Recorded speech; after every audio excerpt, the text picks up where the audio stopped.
Buka kamera, buka kamera. Ini buka kameranya. Biar enak diskusinya. Kita bertiga, ayo. Kamu berhadapan dengan orang Islam langsung. Boleh, boleh. Kamu berhadapan dengan orang Islam. Silakan. Boleh. Silakan Bang Putra Langit. Bentar Bang. Itu ada Islam progresif. Itu betul tuh. Islam progresif. Bang, selamat malam. Silakan Bang Putra Langit dengan Bang Seno, Islam dengan Islam, selesaikan dulu. Gini Bang, saya menyimak dari tadi apa yang Anda sampaikan. Coba, di sini suaranya memang kok kecil keluar ya, daripada Putra Islam Langit ini. semua itu penjelasannya Abang. Abang menggunakan tafsir sendiri bahwa Anda menyimpulkan bahwa Al-Qur'an itu tidak benar. Satu huruf aja dirubah dalam Al-Qur'an itu adalah disebut ahli kitab. Gitu Bang. Nah, khalifah pertama yang diciptakan Allah itu ya Adam, benar. Apa yang Anda sangkal dari ajaran apa yang disampaikan Al-Quran? Ya, bahwa Anda mengatakan Nabi Isa itu mati. Memang dia akan mati, tapi kematiannya itu ditangguhkan. Karena apa? Ada satu pekerjaan, ada satu perintah Allah yang dia belum selesaikan, yaitu untuk membunuh Dajjal itu sendiri. Itu loh Bang. Yang saya tanya, kematian itu ditangguhkan, itu dari mana? Nah, kan tadi sudah bahwa yang dibunuh itu bukan Nabi Isa, tapi orang yang diserupakan seperti Isa. Nah, pertanyaan sekarang kemana Isa itu sendiri? Saya terangkan ya. Saya terangkan. Dengarkan dulu. Kalau Allah mengganti Nabi Isa di tiang salib, digantikan dengan yang lain, orang yang tidak punya salah, apa Anda pikir Allah tega? Saya umpamakan begini. Hari ini saya yang ada di tiang salib. Kemudian Allah mengganti Anda untuk menggantikan saya. Apa Anda terima? Baca sejarah Bang, siapa yang berkhianat anak muridnya? Nah, kita logik aja berpikir. Masalahnya siapa yang diserupakan, bahwa Islam sepakat bahwa siapa yang diserupakan itu adalah Yudas. Karena apa? Dia disogok oleh orang bangsa Romawi untuk membocorkan kerahasiaan atau keberadaan Isa itu sendiri, Nabi Isa itu sendiri. Coba buka sejarahnya Bang. Jangan Anda menyimpulkan, menafsirkan. Kita berpikir. Iya, dia tafsir bebas nih. Kamu juga ngaco, tafsirnya sembarang. Perhatikan. Tanya dia, tafsir dia ambil dari mana? Perhatikan kalimat terakhirnya di situ ya. Sesungguhnya orang-orang yang berselisih paham tentang pembunuhan Isa benar-benar dalam keraguan tentang yang dibunuh itu. Mereka tidak mempunyai keyakinan tentang siapa yang dibunuhnya itu, kecuali mengikuti persangkaan mereka belaka. Mereka juga nggak yakin bahwa yang mereka bunuh itu adalah Isa. Cuman Anda perhatikan dulu bahasa Arabnya. Makanya kita pentingnya nih tafsir, gitu ya.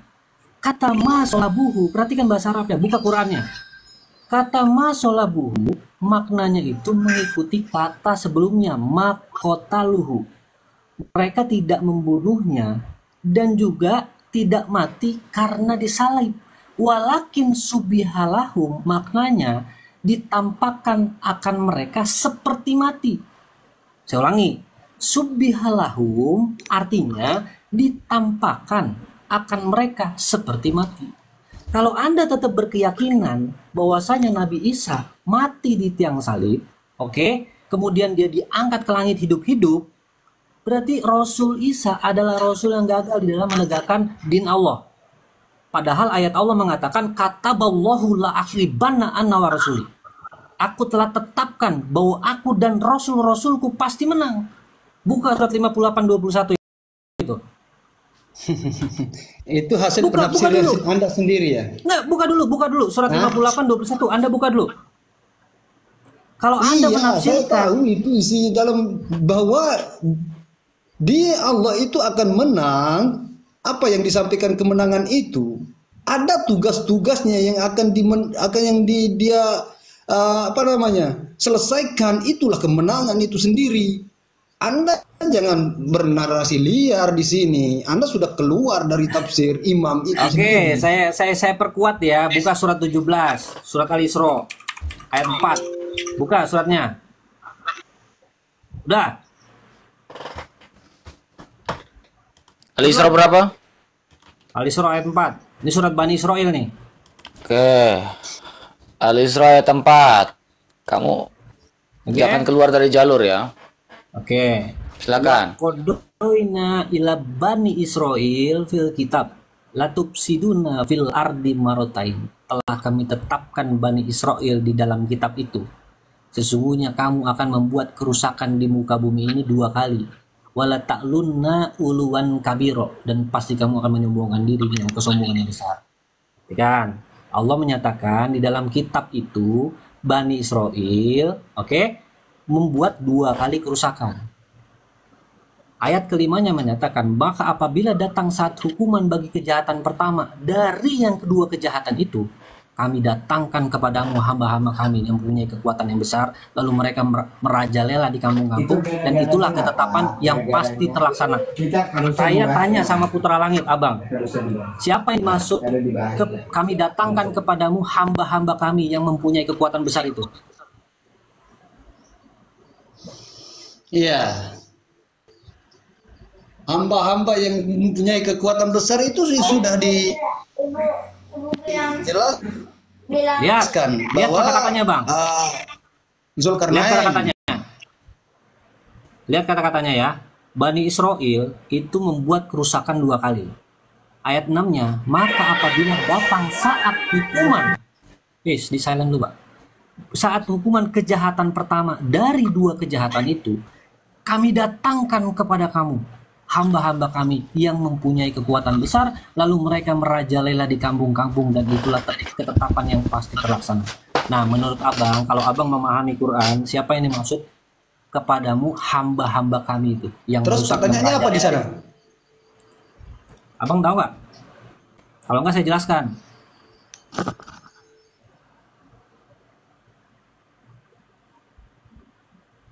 Hubungan dengan Anissa tadi apa? Ya, ini perkara orang Islam mayoritas agamis masih memahami bahwasanya Yesus itu naik gagal di dalam menegakkan din Allah. Dia naik hidup-hidup duduk di sebelah kanan Allah. Oke? Paham? Sedangkan saya memahami bahwasanya Yesus itu tidak mati di tiang salib. Dia hidup dan berhasil menegakkan kerajaan Allah. Oke, catat itu. Berhasil menegakkan kerajaan Allah. Nah, kerajaan Allah seperti apa yang ditegakkan oleh Yesus?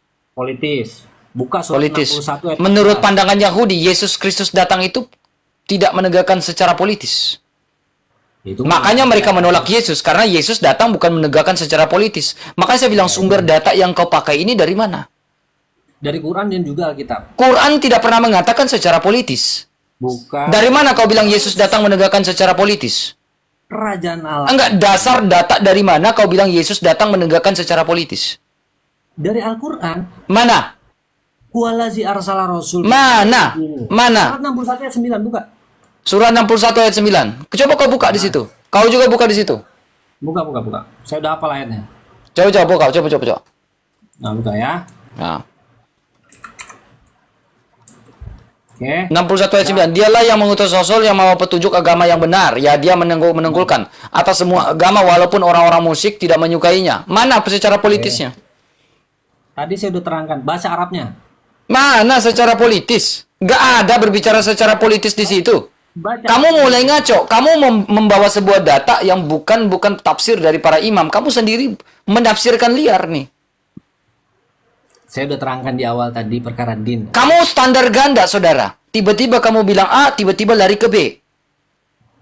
Perhatikan kalimat saya. Saya terangkan. Kamu sembarangan bawa data, serius. Sebentar, saya terangkan dulu.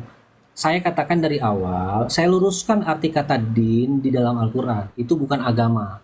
Karena agama hanya sekedar ritus-ritus. Oke? Ibadah-ibadah ritual. Orang-orang retorika kamu kosong, serius. Sebentar dulu. Orang-orang sekularisme memisahkan antara kehidupan agama dengan kehidupan politik. Sementara arti kata din di dalam Al-Quran itu tidak cocok diartikan dengan kata agama. Tadi saya sudah berikan contoh penggunaan katanya. Di surat 12 ayat 76 misalnya. Di surat Al-Fatihah ayat keempat misalnya. Jadi ketika Anda membaca din di dalam bahasa Arab, di dalam Al-Quran, itu tidak lagi dengan kata-kata agama. Karena Sabar. agama itu Kamu percaya Al-Quran ini secara utuh satu-satunya firman Allah atau bukan? secara utuh. Satu-satunya? Iya. Bukan salah satu? Bukan salah satu. Bukan salah satu. Berarti kamu percaya secara utuh informasi dari Al-Quran? Betul. Nah, sekarang informasi dari Al-Quran itu siapa yang mati? Kembali pada topik. Pasal 157. Yesus tidak mati. Lalu siapa? Nah, Lalu siapa yang disalibkan? ya Yesus yang disalib, tapi Yesus tidak disalibkan, data dari mana kau bilang dia tidak mati? Sementara data-data ya, data-data yang ditunjukkan ya, informasi ditunjukkan, sejarawan Romawi pada saat itu Flavius Josephus mengatakan dia mati. Sekarang ketika kau menafsirkan seenaknya kamu ya bahwa Yesus itu tidak mati, ya, kau bilang Yesus itu tidak mati, kamu menafsirkan seenaknya kamu nih. Ya kan seenaknya kamu ya bahwa Yesus itu tidak mati, ya, kau bilang Yesus itu tidak mati, kamu menafsirkan seenaknya kamu nih, ya kan? Sekarang, boleh karena katakan apakah kau hidup di abad pertama? Ya, Anda boleh katakan seperti itu. Enggak, kau hidup di abad pertama enggak, sehingga kau menafsirkan bahwa Yesus itu tidak mati. Enggak perlu pertanyaan, perlu. Kau menafsirkan kitab kamu, yang di luar dari pemahaman Islam. Lalu giliran saya tanya, jadi kamu itu hanya membackup argumentasi kamu, pokoknya Al-Quran udah ngomong kayak gini, ya pokoknya saya udah tafsir kayak gini. Tapi Al-Quran saja, ya maaf ya, Al-Quran itu adalah hidup ada di abad ke-7. Ya kan? Sekarang saya mau dapat informasi di abad ke-7 atau informasi di abad pertama? Di abad ke-7. Nah, bagaimana abad ke-7 itu mendapatkan informasi secara gamblang? Dari wahyu. Allah menurunkan wahyu. Nah, sekarang kita buktikan bahwa wahyu Allah itu benar, ya. Wahyu Allah itu benar adanya. Yang menjadi pertanyaan saya, ya. Enggak, coba kamu diam. Kita buktikan bahwa wahyu Allahmu itu benar, ya. Bahwa Allahmu itu betul-betul ada dan Allahmu itu benar, betul-betul benar, ya kan? Sekarang ucapan Allahmu, statement Allahmu dalam An-Nisa 157 itu tentunya, ya, harus sejalan dengan sebuah jalannya sejarah. Oke, sejarawan mana yang kamu pakai? Saya luruskan dulu. Enggak, jawab. Sejarawan mana yang kau pakai? Oke, sejarah itu tergantung dari para penulisan penguasa Al-Quran. Nah, sekarang, tergantung pada penulisan. Sekarang penulisan mana yang kau pakai agar pernyataan statement Allahmu itu sama dengan pernyataan Al-Quran? Al-Quran itu merupakan kitab sejarah, oke? Al-Quran adalah kitab sejarah. Nah, Oke, sekarang jika Al-Quran adalah kitab sejarah sesuai dengan pandangan kamu, ya, berarti Al-Quran harus sejalan dengan sejarah. betul. Nah, sekarang jawab. Sejarawan mana yang sejalan dengan Al-Quran? Tunjukkan satu sejarawan yang sejalan dengan Al-Quran. Bentar, saya tutup dulu. Saya luruskan dulu ya. Jawab dulu. Satu sejarawan yang sejalan dengan Al-Quran, An-Nisa 157 siapa? Bukan sejarah kontemporer, oke? Sejarawan, kamu bilang Al-Quran itu adalah sejarah. Kamu jelaskan dong, sejarawan yang sejalan dengan statement Allah kamu itu, bahwa pernyataan Allah kamu sejalan dengan sejarah. Paham nggak maksudnya? Isi Al-Quran itu merupakan sejarah. Makanya isi Al-Quran itu 90%, Anda perhatikan. Isinya tentang kisah-kisah Bani Israel. Itu sejarah. Paham nggak maksudnya? Kisah-kisah Bani Israel. Ya, Anda buka Quran itu 90% isi daripada Quran itu menceritakan kisah-kisah Bani Israel. Kisah dari Israel, oke. Cuman 10% paling. Oke, tentang Israel ya, tentang Israel ya. Tentang Israel. Oke. Tema lagi. Oke. Kalau kita ganti tema. Oke, kita ganti tema ya, tentang Israel ya. Enggak, 4157 udah clear belum nih? Oke, kita clear. Saya lupakan itu. Sekarang kita kembali ke Israel. Oke, kita kembalikan Israel ya. Sekarang, jika kau mengatakan Al-Quran itu 90% berbicara tentang Israel, ya, 90% berbicara tentang Israel, ya, tunjukkan satu data kepada saya. Ya, tunjukkan satu data kepada saya bahwa Allah itu berhubungan dengan Al-Quran. Allah Abraham, Allah Ishak, Allah Yakub berhubungan dengan Al-Quran. Buka surat Al-Baqarah. Langsung kamu yang buka. 2, buka. Dan Ibrahim mewasiatkan ucapan itu kepada anak-anaknya. Demikian pula kepada Yakub. Ibrahim berkata, hai anak-anakku, sesungguhnya Allah telah memilih din ini bagimu. Maka janganlah kamu mati kecuali dalam keadaan muslim. Adakah Muslim. kamu hadir ketika ini kan sejarah maksudnya begini loh, Anda harus pahami dulu. Enggak, Muslim. Rasanya apa? Mati dalam keadaan Muslim. Muslim. Muslim. Oke, mati dalam keadaan Muslim. Jadi Abraham Muslim. Muslim. Ya. Oke, Abraham itu Muslim. Ya. Semua Sekarang jikalau kau mengat itu Muslim. apa Bukan Muslim? surat saya ulangi. Fir'aun juga Muslim. Yunus ayat 90. Fir'aun juga Muslim. Mana? Coba Yunus 90 buka. Yunus 90. Dan kami mungkin Bani Israel melihat lalu mereka oleh Firaun. Yunus 90. Kau bilang Fir'aun Muslim kan? Firaun. Yunus 90. Oh dia menyata. Oh sini saya luruskan cerita. Oh, di situ kau bilang Yunus 90. Yunus 90 Fir'aun juga termasuk Muslim loh. Sebentar, saya luruskan nih kisah. Fir'aun Muslim. Allah seperti apa yang disembah oleh Fir'aun? Saya luruskan dulu kisahnya biar Anda memahami jalan pikiran saya, oke? Di situ dikatakan setelah adu tongkat, ini kan peristiwa berkelanjutan, oke? Ketika Musa diperintahkan oleh Allah bersama Harun adu tongkat dengan Musa dan seterusnya, kemudian Musa diperintahkan oleh Allah untuk keluar daripada Mesir, cuman Firaun tidak setuju, oke? Nah kemudian Firaun mengejar Musa, beserta Harun, beserta Bani Israel jumlahnya.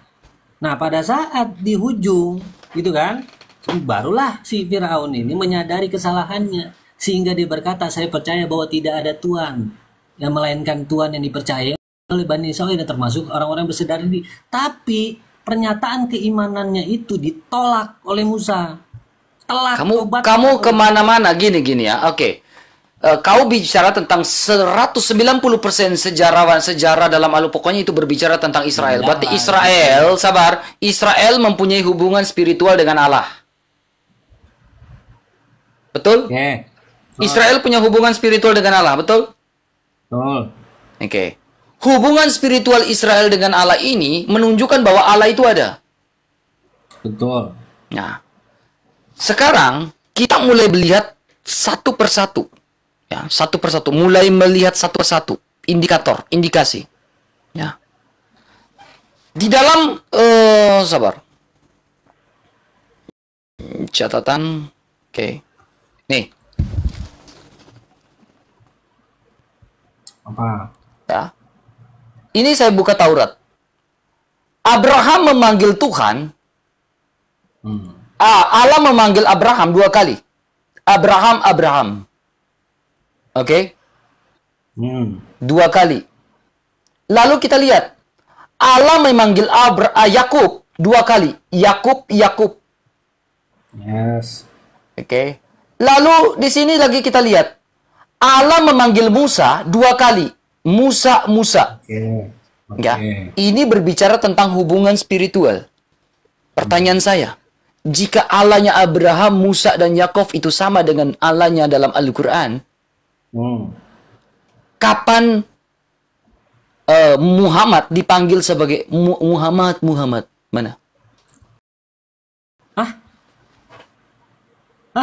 Gimana? Ya? Muhammad. Muhammad dipanggil. Muhammad. Kapan dipanggil Muhammad? Ya. Mesti ada kata kayak begitu. Iya, lihat sama dong, lihat ini. Saulus saja dipanggil. Ini perjanjian baru. Kau lihat ini, perjanjian baru di mana Saulus dipanggil 2 kali. Saulus. Nih, Saulus. Nih, Saulus. Ini berbicara tentang hubungan spiritual yang jelas. Yes. Jika Allahnya Muhammad itu sama dengan Musa, pernah nggak Muhammad dipanggil sama seperti Abraham? Membuktikan bahwa Allah itu sama. Perhatikan. Anda tidak bisa mengukur segala sesuatu. Enggak bisa dong, hubungan spiritual itu penting dong. Buka surat. Hubungan spiritual itu penting dong. Apakah Muhammad tidak mempunyai hubungan spiritual? Sama Anda. Enggak, Muhammad punya hubungan spiritual dengan Allah enggak? Oke, saya tanya sama Anda. Hubungan spiritual yang Anda maksud seperti apa? Hubungan spiritual adalah hubungan kedekatan berdasarkan perjanjian Allah dengan manusia. Oke, nah, sekarang, jikalau perjanjian Allah dengan manusia itu dari Yakub. Yakob itu keturunan Ishak atau Ismail? Yakub dari Ishak. Dari Ishak. Kenapa bukan Ismail? Ya memang keturunannya. Enggak. Karena berbicara hubungan spiritual kedekatan. Berdasarkan perjanjian Allah dengan manusia. Sekarang, tunjukkan satu data bahwa Ismail itu adalah punya hubungan kedekatan sebelum Islam ada di abad ke-7. Ya, sebelum Islam ada di abad ke-7, satu nabi dari Islam di dalam perjanjian lama dalam Taurat. Di keturunan Ismail. Islam. Dari keturunan Ismail. Keturunan dari Ismail. Oh, Lam Naksus Alaika itu. Lam Naksus Alaika. Siapa? Yang Siapa? tidak diceritakan itu. Nah, karena begini, saya pahami ya. Ada data enggak? Ada data enggak siapa? Iya, tidak ada. Sehingga itu mempunyai hubungan spiritual yang dekat dengan Allah Abraham, Allah Ishak, dan Allah Yakub. Ya, saya luruskan dulu ya. Nah, sekarang yang menjadi pertanyaan saya, tunjukkan satu nabi dari keturunan Ismail. Yakob bukan dari Ismail. Oke, Ismail itu sendiri nabi bukan? Saya tanya, keturunan Ismail. Menurut saya bukan nabi. Nabi bukan? Dalam Alkitab Ismail bukan nabi. Kok bukan nabi? Ya, selesaikan. Saya sudah jawab. Silakan kau jawab. Keturunan dari Ismail yang menjadi nabi. Oke, ya. Jangan kau lari kemana-mana. Kita fokus pada pernyataan saya. Ya. Pertanyaan saya. Rasul Muhammad itu nabiyan wa rasulan. Oke? Paham? Saya tanya sebelum Islam. Ngerti nggak pertanyaan saya? Pertanyaan sebelum Islam. Siapa nabi dari keturunan Ismail? Sehingga Islam itu mempunyai hubungan spiritual yang dekat dengan Allah Abraham, Allah Ishak, dan Allah Yakub. Karena kamu menanyakan tentang perjanjian itu. Oke, memang tidak dikisahkan. Tidak dikisahkan, berarti tidak ada data.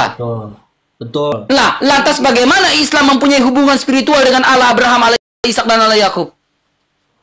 Loh, Allah kan berjanji kepada Abraham beserta anak keturunan. Nah, Allah berjanji kepada keturunannya. Sekarang hubungan spiritual berdasarkan perjanjian. Tadi konteksnya. Perjanjian Allah dengan manusia. Oke. Nah, kalau bicara tentang perjanjian Allah dengan manusia, tentunya ya subuh Islam itu punya hubungan spiritual kedekatan dengan Allah Abraham, Allah Ishak, Allah Yakub yang eksis. Makanya saya tanya, satu nabi dari keturunan Ismail. Oke. Karena nabi itu artinya penyambung lidah Allah. Izin, saya bicara dulu ya. Enggak penyambung lidah Allah kan? Nabi itu penyambung lidah Allah kan? Iya betul. Nah, sekarang apa dari keturunan Nabi Ismail sebagai penyambung lidah Allah? Apa yang mau disambungkan sementara Nabi dari keturunan Ismail saja tidak ada? Begini ya, saya terangkan. Ketika Yerusalem itu ditegakkan, baca di dalam kitab, Bani Kedar itu menyemarakan. Oke? Yerusalem. Anda pernah baca nggak? Saya tanya Nabi dari keturunan Ismail. Ya, Anda pernah baca nggak? Enggak, saya tanya kamu Nabi dari keturunan. Saya tahu kamu mau putar-putar dengan saya. Saya fokus dengan pertanyaan saya. Jika Islam mempunyai hubungan spiritual dengan Allah Abraham, Allah Ishak, dan Allah Yakub, tentunya dari sejak awal ya Ismail mempunyai hubungan yang dekat. Oke. Dengan Allah itu sendiri, keturunannya itu harus menjadi penyambung lidah Allah. Oke, saya terangkan dulu ya. Memang betul Allah ada perjanjian konvenan.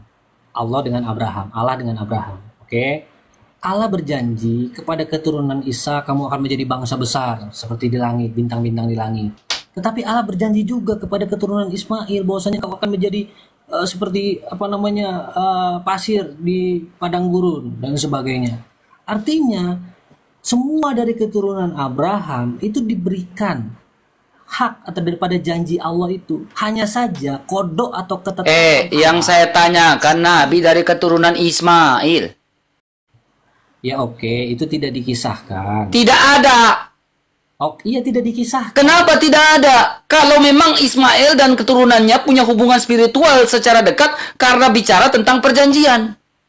Gini ya, saya terangkan dulu. Kenapa tidak ada? Apakah Islam dikatakan sebagai kabar gembira? Bagaimana Islam dikatakan kabar gembira sementara tidak ada hubungan spiritual? Oke. Kata kamu kembali pada konteks latar belakang pembicaraan kamu di awal bahwa berbicara tentang Israel. 90% berbicara tentang Israel. Yes berbicara tentang sebuah bangsa, bangsa yang besar. Betul. Tetapi tongkat kerajaan dalam bangsa Israel itu lewat Yahudi. Betul, awalnya. Yahudi itu agama atau apa? Yahudi itu ranting anggur, pohon anggur Allah. Wah, Yahudi adalah ranting anggur dan pohon. Lihat ini kebetulan dia ini teman-teman. Sebentar dulu. Bagaimana kau mengatakan Yahudi itu ranting anggur kamu? Yahudi itu salah satu dari 11 suku, 12 suku Israel. Lalu kau bilang Yahudi itu ranting anggur, ya Allah. Iya teman-teman, retorikanya ini kosong dari tadi. Saya diamin, saya perhatikan, ternyata retorikanya Seno ini kosong teman-teman, tidak berisi sama sekali. Kau bisa berbohong orang yang awam, tetapi orang yang tidak awam, yang memahami, kamu nggak bisa bohongin itu. Pertanyaan saya kepada kamu, tidak ada kan keturunan dari Ismail? Tidak dikisahkan memang. Tidak ada atau tidak dikisahkan, itu dua hal yang berbeda. Iya, tidak dikisahkan. Tidak dikisahkan berarti ada. Berarti ada lam nafsu. Siapa? Ada siapa? Sesuatu yang tidak bisa dibuktikan berarti sesuatu itu bohong. Kalau kau bilang tidak dikisahkan berarti ada. Lah Al-Quran menyatakan tidak dikisahkan berarti ada. Tidak dikisahkan berarti ada, betul nggak? Al-Quran. Saya tanya, tidak dikisahkan berarti ada, sepakat? Ada. Nah, kalau tidak dikisahkan berarti ada sekarang. Bisa nggak kau buktikan yang tidak ada, yang tidak dikisahkan itu? Al-Quran menyatakan. Nggak, kau bisa buktikan yang tidak dikisahkan itu, kau bisa buktikan nggak? Bentar dulu. Al-Quran menyatakan. Ini saya buktikan pakai Al-Quran makanya. Ada nabi-nabi yang tidak dikisahkan. Nggak usah. Sekarang kita bicara tentang Israel. Tentang Israel. Sus alaika. Saya lagi bicara tentang Israel dan sejarah. Israel, oke? Saya lagi bicara tentang Israel dan sejarah. Jangan keluar dong. Jangan keluar dong dari pembahasan kita. Lagi bahas tentang Israel dan sejarah. Kau keluar lari ke abad ke-7. Saya tidak bahas tentang abad ke-7. Saya lagi bahas tentang Israel dan sejarah. And then yang membuktikan bahwa Islam itu muncul di abad ke-7. Buktikan bahwa hubungan spiritual itu diestafetkan. Saya ulangi. Hubungan spiritualnya Ismail yang ada keturunan Nabi itu bisa diestafetkan. Sampai di abad ke-7. Siapa yang mengestafetkan kabar-kabar itu, telah menceritakan kepada ini, telah menceritakan ini, sampai kedatangan Islam di abad ke-7. Metode pengajaran wahyu dari Allah ada di surat 42 ayat 51. Buka dulu suratnya ya. Saya lagi tanya siapa estafetkan. Tanya apa jawab apa. Ya. Dan tidak ada bagi seorang manusia pun bahwa Allah berkata-kata dengan dia kecuali dengan perantaran wahyu, atau di belakang tabir, atau dengan mengutus seorang utusan. Perantaraan wahyu lewat seorang utusan. Sekarang kita lihat kembali pada fakta sejarah Israel. Perantaraan Nabi siapa? Lewat perutusan siapa? Ayat yang kau bawakan itu sampai ke abad ke-7 munculnya Islam. Siapa? Begini ya. Hey. Kau udah baca ayat itu kan? Seno? Nah, jika kau sudah baca ayat itu, menjadi pertanyaan tentang perantaraan seorang nabi lewat seorang perutusan. Sekarang, makanya connect dengan pertanyaan saya di awal, ya. Siapa yang mengestafetkan nabi dari keturunan Ismail sampai datangnya Islam di abad ke-7? 1400 tahun lebih itu. Begini ya, kamu nggak bisa jawab. Nggak, begini. Saya terangkan dulu jalan pikiran saya. Bahwasanya Allah berjanji kepada Abraham, gitu kan, dan beserta anak keturunan akan dijadikan seorang penguasa di muka bumi. Itu sudah digenapi oleh garis keturunan Ishak sebanyak 2 kali. Makanya Al-Quran menerangkan surat 17 ayat 4. Tuh, baca tuh. Sampai dengan ayat ke-6. Terlalu banyak ayat yang kau bawakan. Itulah makanya Al-Quran dikatakan ayat yang satu menjelaskan ayat yang lain, gitu loh. Jawaban pernyataan kamu itu keluar-keluar, Seno. Pernyataan kamu ini terlalu keluar-keluar. Kamu nggak sanggup menjawab. Pernyataan kamu keluar. Kamu lari-lari pernyataan kamu ini. Tiba-tiba lari ke pernyataan ini. Tiba-tiba lari ke pernyataan ini. Fokus dong. Gini saja deh, atau gini saja ya. Kita buat diskusi ya yang betul-betul proper, tidak berdebat seperti ini. Kalau berdebat seperti ini jalan pikiran kita masing-masing. Enggak, jalan pikiran kamu kacau. Ya makanya butuh Tafsir para ulama kau tolak, para imam kau tolak, semua kau tolak, lalu kau gunakan otak kau sendiri. Kau menolak dari Kemenak, kau tolak. Ya itu menurut Anda, boleh saja. Kau kan bilang kau tolak tafsir dari Ibnu Katsir, kau tolak dari Kemenak, kau tolak dari Jalalain, kau tolak dari Al-Azhar. Lalu kau pakai Al-Quran. Itulah perlunya diluruskan. Musaddiqu lima baina yadai. Belum tentu orang Islam itu mengerti kitabnya, belum tentu loh. Terus sekarang kau mengerti kitabnya. Ya itulah saya luruskan. Nah, kau luruskan. Oke, jika memang kau luruskan kitab dari orang Islam ini, Al-Quran ini, ya, yang kau imani itu, pertanyaan saya kepada yang tadi, lihat, dia pintar mengalihkan fokus dari diskusi ini. Siapa Nabi dari Islam sehingga mengestafetkan kabar gembira sampai Islam ada? Lewat perutusan siapa? Turunnya wahyu. Benar, saya terangkan dulu. Prinsip turunnya wahyu itu melalui metode pengajaran dari Allah, langsung ditujukan kepada Rasul. Metode pengajarannya tadi dikatakan bahwasanya kami wahyukan kepadamu wahyu Al-Quran ini, ya kan? Dengan perintah kami. Artinya Al-Quran ini diturunkan langsung oleh Allah di dalam rangka membenahi apa yang belok. Diturunkan langsung atau lewat perantaraan Jibril? Jibril itu adalah personifikasi daripada wahyu itu sendiri. Jadi apakah Jibril itu adalah sebuah perantara atau bukan? Jibril, saya ulangi sekali lagi. Jibril adalah personifikasi dari wahyu, paham? Terus? Jadi Nabi menerima wahyu langsung dari Allah. La sautin wala harfin. Dia bukan huruf, dia juga bukan suara. Paham nggak? Jadi Jibril dilihat nggak? Ya tidak ada Jibril tidak ada. Lihat teman-teman Islam, perhatikan Jibril tidak ada katanya. Perhatikan itu tidak ada di Jibril tidak ada. Ya pas saya katakan untuk dia Islam beda sendiri nih. Saya tahan dulu. Saya terangkan dulu ya. Al-Qur'an terdiri dari dua bahasa, Mas. Ya. Mas RK. Bahasa mutasyabih dan bahasa mukam. Oke? Surat-surat Makkiyah ada 86 surat. Surat-surat Madaniyah, catat itu buat Anda diskusi nanti buat Islam yang lain. Oh, tenang, nggak usah, saya ada pertanyaan buat kamu kok, tenang. Bahasa mukamat itu terdiri dari 28 surat. Ayat-ayat mutasyabih itu bersifat perumpamaan, personifikasi, bahasa majas. Saya terangkan. Allah meminjam suatu kata benda yang real di dalam alam semesta ciptaannya untuk menjelaskan sesuatu yang abstrak. Itulah gunanya bahasa mutasyabih atau arti daripada bahasa mutasyabih. Contoh penggunaannya di surat 2 ayat 26 misalnya, ya, surat Al-Baqarah. Sesungguhnya Allah tiada segan membuat perumpamaan berupa nyamuk atau yang lebih rendah daripada itu. Adapun orang-orang yang beriman, mereka yakin bahwa perumpamaan itu benar dari Tuhan mereka. Tetapi mereka kafir mengatakan, apakah maksud Allah menjadikan ini perumpamaan? Dan dengan perumpamaan itu banyak juga orang yang disesatkan oleh Allah. Dan dengan perumpamaan itu banyak pula orang yang diberikan petunjuk. Contoh-contoh penggunaan ayat-ayat perumpamaan itu banyak sekali. 86 surat itu bersifat ayat yang bersifatnya mutasyabih. Jadi gini Seno. Sabar Seno. Kamu ini sudah keluar dari diskusi kita yang tadi. Supaya kamu sudah mulai lari pada rekonstruksi Al-Quran ini. Tadi tentang sejarah Israel kamu udah kabur. Sekarang kamu lari, dia pintar mengalihkan diskusi loh dia. Iya, oke. Nah, sekarang di Al-Quran ada berapa surah? 114. Nah, ada nggak bukti-bukti yang menunjukkan tentang perkamen-perkamen 114 surah itu? Bagaimana?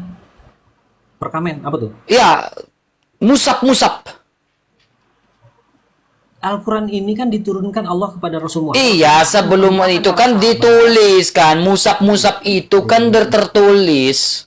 Ditulis di kulit binatang, kulit hewan. Dengar baik-baik. Dituliskan dalam kulit hewan. Ya, itu yang kami katakan sebagai manuskrip. Sekarang, dari 114 surah itu bisa nggak kau tunjukkan manuskrip dari Al-Quran? Al-Quran itu ya diturunkan oleh Allah langsung kepada Rasul Muhammad. Saya tanya manuskripnya. Saya tanya manuskripnya. Kamu nggak usah kemana-mana. Manuskripnya Al-Quran mana? Dihafalkan para sahabat. Kemudian di zaman kekhalifahan. Kamu perhatikan ini, Seno. Seno, perhatikan ini, Seno. Seno. Ini manuskrip ini Al-Quran, manuskrip Al-Quran Birmingham. 2 lembar, surah Toha dan surah Maryam. Oke. Sekarang, di mana 112 manuskrip lainnya? Itulah salah satu kenapa Rasul Muhammad. Itulah salah satunya kamu tidak bisa jawab. Bentar, saya terangkan. 112 manuskrip lainnya mana? Beda Alkitab lengkap semua. Oke. Lalu 112 manuskrip lainnya mana? Astaga. Rasul Astaga. Muhammad memerintahkan kepada para sahabat untuk menghafal ayat-ayat itu. Oke. Nah, pada saat di zaman kekhalifahan Utsman bin Affan, kurang lebih 20 tahun Dibakar. setelah Rasul wafat, barulah Al-Quran itu dibukukan, ditulis. Adapun syarat-syarat salah satunya harus ada 2 orang yang memang menjadi saksi tatkala Rasul berucap wahyu. Siapa saksinya? Siapa saksinya? Ya para sahabat lah di zamannya. Siapa? Kalau Alkitab jelas Matius, Markus, Lukas, Yohanes ada nama-namanya. Sekarang siapa itu? Ya ngapain mesti saya bukti? Ini yang saya bilang kau kosong. Loh, kosong. Kamu dari tadi diskusi tentang sejarah Israel, lari ke rekonstruksi Al-Quran, lari ke ini. Makanya kamu kita bicara di substansi. Udah kacau kamu. Para tafsir, para imam aja kau tolak.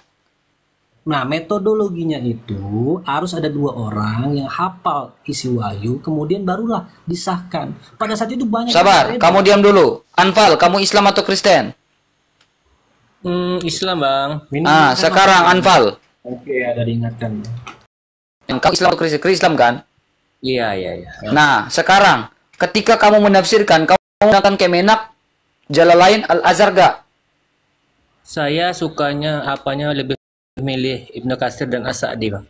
Oke, sekarang kamu tanya dia, kamu terima nggak dengan Ibnu Katsir? Kamu tanya yang di atas Seno. Yang abang itu. Coba tanya, dia terima nggak Ibnu Katsir? Abang yang tahu, yang udah diskusi dari awal. Enggak, kau tanya baik-baik, kau tanya dia dulu.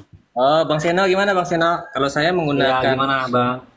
Ibnu Katsir dengan tafsir Abdurrahman As-Sa'di. Kalau Ibnu Katsir itu lebih luas pembahasannya.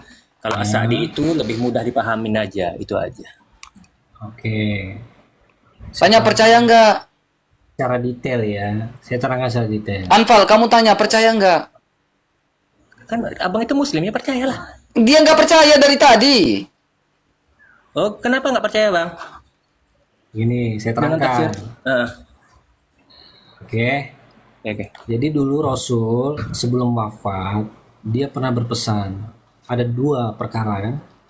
Taraktu fikum amroin ma in tamassaktum bihima lan tadilu abada kitabullah wa sunnah Rasul. Apa yang dimaksud kitabullah adalah asal katanya dari kata-kata kataba. Oke. Kataba artinya ketetapan. Nah, ketetapan-ketetapan itu adalah berbicara tentang undang-undang Allah, KUHP, KU Perdata, KU Perdana, oke? Apa yang dimaksud dengan sunnah Rasul itu bukan hadis. Karena hadis itu adanya nanti 200 tahun setelah Rasul Muhammad wafat.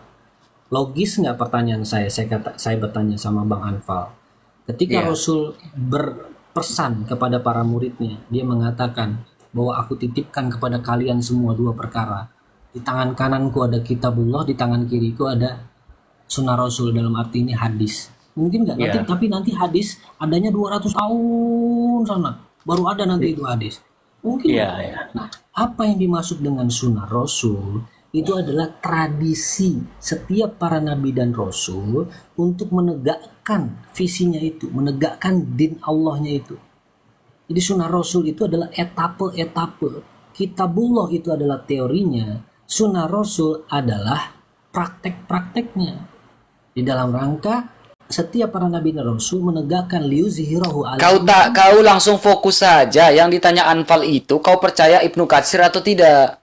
Itu jawaban Gini, saya. Bang Seno. Kalau kita tidak mempercayai hadis, maka kita tidak bisa sholat, Bang. Sebabnya bukan... tata cara sholat itu ada di hadis. Gitu. Nggak, Al-Quran menyuruh kita warka'u ma'arrokiin, ruku dan sujudlah kamu kan, gitu kan. Bagaimana tata cara ruku dan sujud itu tidak ada di Al-Quran, yang ada hanya di hadis. Bang Anfal, satu lagi.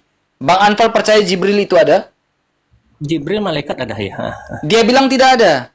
Loh, tanya Bang Seno itu pemahamannya dari mana, Bang? Itu firqohnya gitu kan. Benak nanti kita mendeteksinya. Dari Asy'ari atau dari apa kan? Qadariyah. Jadi biar tahu kita siapa. Ya. Nah. Ya nggak perlu tahu. Saya nggak perlu jawab Nah, pemahaman. itu kan Taqiyah kan, Anfang. Nggak apa-apa dijawab. Masalahnya kan kita walaupun kita berbeda, kita tetap satu apa, Bang? Kita tetap satu ilah. Saya menggunakan Al-Qur'an sebagai, karena Al-Qur'an menyatakan walaqad anzalna ayatin mubayyinatin. Ayat yang satu menjelaskan ayat yang lain. Jadi kekuatan daripada Al-Quran itu, Mas Anfal, ayat yang satu dapat menjelaskan ayat yang lain. Jadi Quran itu adalah nurun ala nurin. Dia cahaya di atas cahaya. Ditanya kenapa kau tidak percaya Jibril itu ada? Itu pertanyaannya. Gini Bang RK, mungkin kami bisa berdialog nanti di luar forum ini ya. Ini enggak, masalahnya dari tadi dia nggak percaya dengan imam-imam kalian. Saya masih perlu bertanya lagi gitu kan. Terus dia nggak percaya Jibril itu katanya nggak ada katanya. Itu hanya personifikasi katanya. Saya luruskan Mas Anfal. Jadi mungkin dia belum tahu. Banggakanlah Islam seperti ini, silakan. Al-Quran itu hanya sekedar harfiah. Semua dibaca dia muhkam. Oke, di situ letak pemahaman yang salah. Padahal Al-Quran terdiri dari dua bahasa. Perhatikan di surat Al-Imran ayat 7. Jelas Allah mengatakan wallazi anzala alaikal kitab minhu ayatun muhkamatun hunna umul kitab. Ditanya kenapa kau tidak percaya